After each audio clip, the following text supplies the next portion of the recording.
menos opinología y más acción. Aparcamos a los niños en un lugar y las personas adultas nos vamos. Lloro mogollón. No podemos aprender nada si primero no lo hemos vivenciado. Esto sí que se puede hacer y esta es la manera que queremos vivir. Que estamos hechos de las decisiones que no elegimos.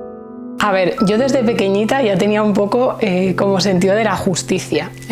Supongo que es algo que me inculcaron en mi casa, pues unos valores de querer que las cosas sean justas para todo el mundo. Entonces ya en el cole solía ser la delegada de la clase y la que estaba siempre un poco intentando que se mejoraran las cosas en la medida de lo posible, que no siempre se puede. Y esas ganas pues me las he llevado a lo largo de toda la vida. Entonces con el tiempo y a medida que he ido creciendo, pues se ha acuñado esa frase que es usa tu parcela de poder, porque creo que todo el mundo tenemos capacidad de acción. Igual no podemos cambiar el mundo, no podemos quitar la pobreza o las guerras o injusticias muy grandes, violencia de género, pero creo que sí que tenemos capacidad de acción en nuestro entorno cercano. Entonces de ahí me mueve el pensar que haciendo yo pequeñas cositas puedo cambiar algo que esté cerca, y como soy licenciada en física, pues ahí está la teoría del caos con el aleteo de la mariposa, que dice que solo el aleteo de una mariposa puede cambiar el clima en el mundo entero. Entonces pues pensar que yo igual dando un pasito pequeño pues puedo hacer algún cambio que sea más grande, y sobre todo también porque desde que soy madre, que ha sido como un cambio fundamental en mi vida, pues el mundo que me gustaría dejarle a Juan, me gustaría que realmente fuera lo más bonito posible, entendiendo por la palabra bonito que siempre va a estar cargado de injusticias, que no podemos pretender algo maravilloso y perfecto y en un mundo de paz, pero que hasta donde yo pueda llegar en mi capacidad de acción pues lo hago. Y esas acciones que he hecho pequeñitas normalmente, siempre he visto que ha habido una respuesta o ha habido algo que ha mejorado. Entonces cuando tú ves que algo funciona y que puedes hacer cambio, pues te lleva a hacer más y más y más cambio, y es un poco como que engancha. Entonces a mí me engancha y además me divierte mogollón. Todo lo que hago me tiene que divertir, tiene que ser parte de un juego, porque acepto esa parte más injusta de la vida o más desagradable o bueno, que es más fea, por decirlo de alguna manera, pero bueno, que siempre desde el juego y desde otro enfoque se le puede dar un punto de vista mucho más bonito y más amable. Al poquito de nacer Juan, que tenía muy poquitos meses, nació en enero, yo empecé a ver a mi alrededor que todo el mundo me daba consejos sobre si darle el pecho, no darle el pecho, darle biberón, hacer colecho, no hacer colecho, ponerle una ropa, ponerle otra, y yo veía que todas esas decisiones estaban basadas en las necesidades adultas. Entonces había algo en mí como que sentía que ese no era el camino, pero tampoco tenía información suficiente, era solamente un sentimiento, una sensación desagradable y de mucha inseguridad. De hecho lo pasamos mal, tanto Jorge como yo. Lo pasamos mal en los primeros meses porque sentíamos que algo que nos latía dentro no era así en el mundo real, ¿no? Quizás nos habíamos hecho unas expectativas de que la maternidad y la paternidad iban a ser algo maravilloso, rodeado de algodones y demás, y nada más lejos de la realidad, es algo muy muy duro. Entonces empezamos a investigar. A mí siempre me ha gustado mucho estudiar, curiosear, entonces empecé a leer, a buscar otras personas. Las redes sociales para mí fueron clave porque encontré mucha gente al otro lado de la pantalla que sin conocerla notaba que lo que decía conectaba mucho más con el sentimiento que yo tenía, y entonces a base de ir buscando fuimos haciendo ese pequeño cambio. La persona clave absoluta que hizo el cambio más grande fue Arantxa Arroyo, que es además mi mentora en disciplina positiva y en otro montón de proyectos que tenemos juntas y que ya nos hemos hecho amigas, que la conocí en la ludoteca. Ella era ludotecaria, yo empecé a llevar a Juan a la ludoteca con 2 añitos porque quería, otra vez dentro de esa sensación de cambio, no quería aparcar a Juan y yo irme, sino que yo quería buscar espacios conjuntos de juego, donde estar con él y que él pudiera estar con otros iguales, pero no como se solía hacer, que es aparcamos a los niños en un lugar y las personas adultas nos vamos. Ahí conocí a Arantxa, Arantxa compartía mi visión de la educación completamente, pero ella estaba formada, ella era maestra de educación infantil, había empezado un camino de formación y yo he ido detrás suyo siguiendo sus pasos, desde luego ella de manera profesional porque se dedica a ello y yo de manera autodidacta y amateur, solo como madre, como digo siempre, solo soy madre, no soy profesional de esto, pero siguiendo sus pasos he aprendido muchísimo de educación. Y todo eso que he aprendido me ha llevado a querer compartirlo con otras familias que igual se encontraran en la misma situación que nos encontramos nosotros al principio. Es decir, que había algo dentro de ellos que no estaba bien, que se notaban resquebrajados y que querían un cambio pero no sabían por dónde empezarlo. Entonces quizás yo como madre, sin ser profesional, puedo conectar más con esas sensaciones y ofrecerles una posibilidad, un camino, como siempre abierto a la curiosidad, al cuestionamiento siempre, a que no te creas nada que te digan los demás, sino a quedarte solo con aquello que te lata adentro. Y ese fue el proceso de evolución que hemos tenido hasta ahora, que Juan tiene ya 10 años, y donde hemos visto que realmente la crianza respetuosa es la que deberían de tener todas las niñas y niños, y no una crianza adultocentrista que normalmente es la que está mucho más instalada en la sociedad. Aprender viajando también viene de cuando yo era pequeña. De hecho, lo cuento en el libro de 3 clases maletas a cuestas, biografía no autorizada de un blog. Yo desde pequeñita he viajado mucho con mi madre y mis abuelos. He vivido siempre con ellos y hemos viajado por toda España. Eran otros tiempos, la gente no viajaba en avión para irse a la otra punta del mundo, pero prácticamente todos los fines de semana salíamos a algún lugar. Podíamos ir a Galicia, Cantabria, Andalucía, y en todos esos viajes, sobre todo mi abuela me iba contando siempre historias, pues lo que había pasado con pues con la Reconquista, y me lo contaban cuando estábamos en Asturias, o bajábamos a Granada y me hablaban del mundo musulmán, cruzábamos un río y veíamos cuáles eran los afluentes, íbamos a una montaña y veíamos cuál era el pico más alto.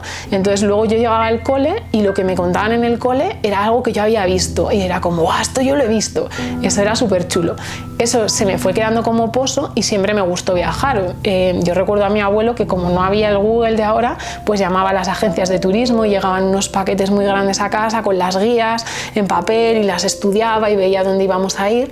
Era otra manera de hacerlo, pero en el fondo a mí eso se me ha quedado impregnado y es la manera que yo lo hago ahora, de una manera súper rápida, en Google, ChatGPT, lo que tengamos a mano, pero es el mismo procedimiento: buscar, investigar, descubrir esos lugares. Cuando Juan empezó el cole me di cuenta que quería para él eso que había vivido yo, y yo pensaba que el sistema educativo iba a ser completamente distinto, que ya habría evolucionado mogollón, y me encontré que era exactamente como hacía 30 años, pero la sociedad no es como hace 30 años y sin embargo el sistema, pues no hay ningún cambio prácticamente. Hay pequeñas transformaciones que se están haciendo siempre a nivel de personas, son profesores y profesoras que van haciendo cambios pequeñitos en sus aulas, pero no hay un cambio a nivel de sistema. Con esas ideas, a mí lo que me apetecía es que Juan descubriera esa manera. Entonces, gracias a las redes sociales se va creando pues como ese aprender viajando, que es el hashtag, pero que era algo que venía ya de mucho más atrás en mi vida. Y hemos visto que a Juan le pasa, que cuando igual va al cole y ha visto algo, o hemos estado en una ciudad, pues rápidamente lo conecta con el conocimiento. Gracias a mi camino en la maternidad, que yo le puse la capa de la neurociencia por encima, descubrí que realmente todo el aprendizaje es vivencial. No podemos aprender nada si primero no lo hemos vivenciado. Lo podemos memorizar, como hacemos en el cole, memorizamos las capitales europeas y luego las escupimos.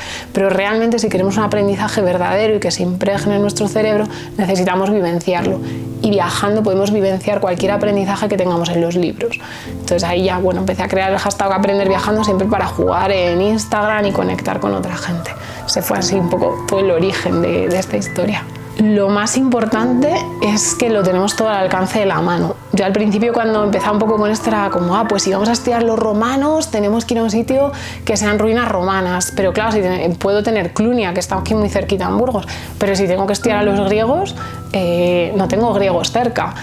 Entonces empecé a darme cuenta que realmente las cosas estaban mucho más cerca de lo que pensábamos y que era cuestión de ponerle la capa de la imaginación y la curiosidad a esas necesidades. Entonces descubrí el segundo hashtag, que era cerca o lejos todo es bien, que es otro un poco de los identificativos que yo tengo, que podía viajar a cualquier lugar aunque no me moviera casi del salón de casa, ¿no? Entonces darle ese matiz para mí fue como un descubrimiento, porque fue algo que me permitía que cualquier familia en cualquier situación, incluso las más vulnerables, salvando situaciones muy excepcionales que hay en momentos de vida, pudiera implementar esa metodología.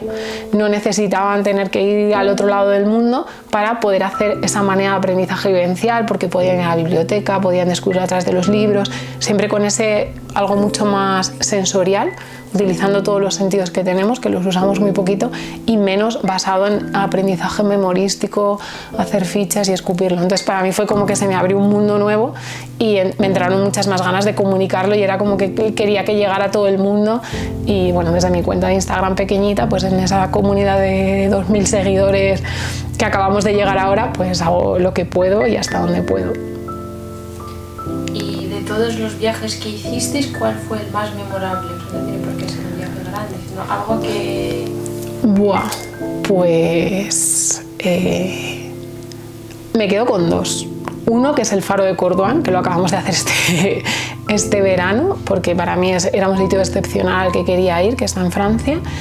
Y el otro, quizás el primer viaje de Juan al extranjero, además a ver a Papá Noel, al Polo Norte, que era la primera vez que cogíamos aviones enlazados, porque realmente era la primera vez que íbamos a salir mucho de nuestra zona de confort, que realmente íbamos a ponernos a prueba si éramos capaces de vivir todo lo que vendíamos a los demás y nosotros lo íbamos a vivir en nuestra piel, ¿no? Pues yendo al aeropuerto muy pronto, cogiendo 2 aviones, estando en un aeropuerto varias horas, llegando a otro país, comida distinta. Y pese a que era Papá Noel, el objetivo podía no salir bien. Entonces ese riesgo estaba ahí y yo creo que es el viaje como que tengo más impregnado porque fue como realmente el demostrar esto sí que se puede hacer y esta es la manera que queremos vivir. 3 con las maletas a cuestas es mi nick en Instagram. ¿Cómo nació? Pues el 3 es mi número favorito porque el 3 de junio es mi cumpleaños, porque el 3 de febrero es el cumpleaños de Jorge y porque somos 3. Entonces el 3 es nuestro número favorito. En otras ocasiones ya hemos utilizado el 3 pues para una empresa que tuvo Jorge y cosas así, y cosas que teníamos entre nosotros. Y entonces se me ocurrió pues 3 y nos gusta viajar con las maletas a cuestas y nació yendo en el coche, o sea, no fue algo que estuvimos pensando a ver cómo iba a ser y demás, no, salió de la manera más espontánea de pues somos 3 y vamos con las maletas, pues 3 con las maletas a cuestas y nació así. Primero fue el nick de Instagram, que ya llevaba más tiempo y luego decidí crear el blog. El blog lo decidí mucho más tarde, igual ya llevaba 3 años con la cuenta de Instagram sin ser tan activa y sin contarlo tanto y tan estructurado. Cuando llegó el blog pues empecé a estructurar más las cosas, pero primero fue el nombre que no tenía ningún viso de ir a ningún lugar, era como mi nombre en Instagram pues para cotillar a otra gente, para ver lo que hacían sobre todo en temas de maternidad y poderme conectar a otras personas y luego fue derivando en todo lo demás. Entonces yo también digo que 3 con las maletas a cuestas ha tenido como su vida propia, por eso también lo del libro que sea biografía no autorizada, porque cuenta un poco también toda esa historia que hay detrás de un nombre que le pones a algo, que al final es como una marca personal que se ha creado. Proyectos que hay ahora mismo son el libro que se acaba de publicar, que está en la imprenta, estará en papel ya en breve, está también en formato ebook que se va a quedar, que ha sido el último paso que he dado y que todo el dinero que se recaude para dar a través del formato ebook va a ir siempre a una causa solidaria o social, que cada año la iremos cambiando. Luego tenemos el podcast de Somos Tribu, que es gracias a la comunidad Madresfera, a Mónica de la Fuente, que es la CEO de Madresfera. Tengo la Escuela Conecta, que es una red de emprendimiento con mirada feminista, pero no solo para mujeres, pero sí con mirada feminista y muy centrada en la persona, para tejer una red dentro de la ciudad de Burgos donde las empresas se puedan apoyar y puedan crecer a nivel de negocio, pero sin perder de vista que lo que hay detrás de una empresa siempre son personas. ¿Qué más proyectos tengo? Y tengo el blog nuevo, que es 360 grados, que es el blog que está en la web nueva, cristinalopezubierna.com, pues está el blog nuevo, que es 360 grados, que va a intentar conectar un poco todos mis campos, la tecnología, la educación, los viajes y la maternidad. Todo con una mirada transversal y además va a ser un blog experimental porque la inteligencia artificial acaba de llegar y hay que ver cómo generar adherencia a tu público a través de otras vías. Entonces lo voy a utilizar de manera experimental, tengo 2 o 3 experimentos ahí en marcha. Uno de ellos es lo de poner las fotos en las flores, bueno, habrá alguna cosita ahí que iré probando a ver qué pasa con ello. De momento, esos son los proyectos que hay así encima de la mesa, además de mi trabajo, que es el que me paga las facturas y que encima me encanta lo que hago, lo disfruto muchísimo. ¿Y la energía dónde la saco? Pues donde la saca todo el mundo, de comer y dormir. No creo que tenga más energía que el resto de personas. Los proyectos son pequeñitos, no son grandes proyectos y creo que todo el mundo puede tener proyectos pequeñitos que llevar a cabo. No me gusta la frase esta de si yo puedo, tú puedes, porque no es verdad. Hay muchas situaciones, muchas problemáticas distintas, muchas intencionalidades distintas, pero sí que creo que cada persona que tenga una inquietud dentro la puede llevar a cabo, aunque sea algo tan simple como decir, pues mira, voy a ir a echar una mano a una asociación, simplemente a recoger. O sea, no hace falta tampoco que los proyectos tengan una visibilidad o una trascendencia. Puedes hacer cosas que te apetezca hacer o coleccionar cromos en tu casa sin que te vea nadie porque lo disfrutas. Entonces creo que todo el mundo tenemos energía para hacer cosas, pero también tenemos un mundo donde la sociedad nos limita a sus proyectos personales. De alguna manera al principio es como que está mal visto, se miden los egos, te sientes muy vulnerable y entonces llevarlo a cabo yo creo que hay gente que se echa para atrás. Entonces yo también aprovecho siempre para invitarles a que hagan cosas, porque otra de mis frases es ¿qué es lo peor que puede pasar? Que nadie lea un libro. Bueno, pues mides tus gastos, tus beneficios. Que nadie escuche un podcast, pues dejas de hacerlo. Que nadie le guste lo que has pintado o lo que has puesto en Instagram, pues que dejen de leerlo. Es así de básico. Si a ti te sirve, hazlo para ti, y si eso lo llevas a los demás, pues maravilla. O sea, cuando ya le di a la tecla del libro y dije ya está, al final te expones porque es vulnerable. Estás expuesto a lo que has hecho, a la crítica, a que a la gente no le guste, y además tampoco es que la gente a veces sea especialmente amable cuando tiene que emitir una crítica o algo que no le gusta. Yo ahí también recomiendo si no es algo que realmente genere una injusticia o algo que sea denunciable porque sea un hecho delictivo o lo que sea, ahórrate tu opinión. Si no te gusta, pues a mí no me gusta una serie de la tele y cambio de canal. Entonces a veces creo que tenemos mucha tendencia a emitir opiniones que no nos han pedido, y creo que nos las tenemos que ahorrar. Si no te gusta lo que está haciendo otra persona y eso que está haciendo no le afecta a nadie, no le hace mal a nadie, a ti que lo mismo te da. El mundo no va a cambiar porque tú emitas tu opinión, así que menos opinología y más acción. Para mí, ganarle tiempo al tiempo. Para mí lo más importante es disfrutar de todo el tiempo que tenemos. Es absolutamente fundamental. Es mi propia guerra personal, es a lo que más miedo le tengo también, a perder el tiempo. Y entonces siempre ese juego de ganarle tiempo al tiempo para mí es, a cada rato que tengo, ganarle una intensidad que sea valiosa para mí. Y si es valioso para los demás, mejor. Pero en ese sentido soy egoísta, tiene que ser valiosa para mí. Nunca hago un proyecto si a mí no me llena. Si es algo profesional que lo tengo que hacer porque me paga facturas, lo hago con toda la predisposición del mundo y de la mejor manera que pueda. Pero si es algo personal y en un momento dado ya no me late, no tengo ningún problema en decir que no, porque el tiempo para mí es fundamental. Entonces para mí lo más importante en la vida es disfrutar del tiempo que tenemos, porque es limitado, es lo único que tenemos, que nos dan, así que hay que apurarlo al máximo. ¿Qué haces cuando estás triste? Lloro mogollón. Soy súper llorona y súper sensible, y además puedo llorar con muy poquito. A veces me hacen una pregunta y ya se me enturbian los ojos y lloro. Leo y escribo. Entonces me dejo llorar. Creo que le tenemos mucho miedo a las lágrimas, pero hay que dejarlas salir. O sea, a nadie le importa que la gente esté dando saltos de alegría por la calle, no se coarta nunca la alegría, pero sí que coartamos siempre la tristeza, y rápidamente tendemos a dejar de llorar, no pasa nada, seguro que esto se arregla. No, te apetece llorar, lloras. Luego escribo, porque es una manera de desahogar para mí, de colocar mis pensamientos, y luego intento leer algo que me distraiga y que me recoloque en otro lugar. Siempre tengo libros como fetiche, que es como, sé que leo esto y ya me coloco en otro lugar y acepto la tristeza. Esto también ha sido un proceso, el aceptar la tristeza en el tiempo, que me ha venido mucho en toda la parte de aprender a acompañar emocionalmente a las niñas y niños, porque ellos vienen completamente vírgenes a nivel emocional, y rápidamente los adultos les vamos colocando todos los clichés de no llores, no te enfades, no pasa nada por esto no te lo tomes de esta manera, y eso tampoco me gustaba. Había algo en mí que no me gustaba, y a través del aprendizaje hacia Juan me he dado cuenta que el aprendizaje era hacia mí, y que era yo también la que tenía que cambiar muchas de mis mochilas culturales y emocionales que tenía. ¿A qué le tienes miedo? A la enfermedad y a la muerte.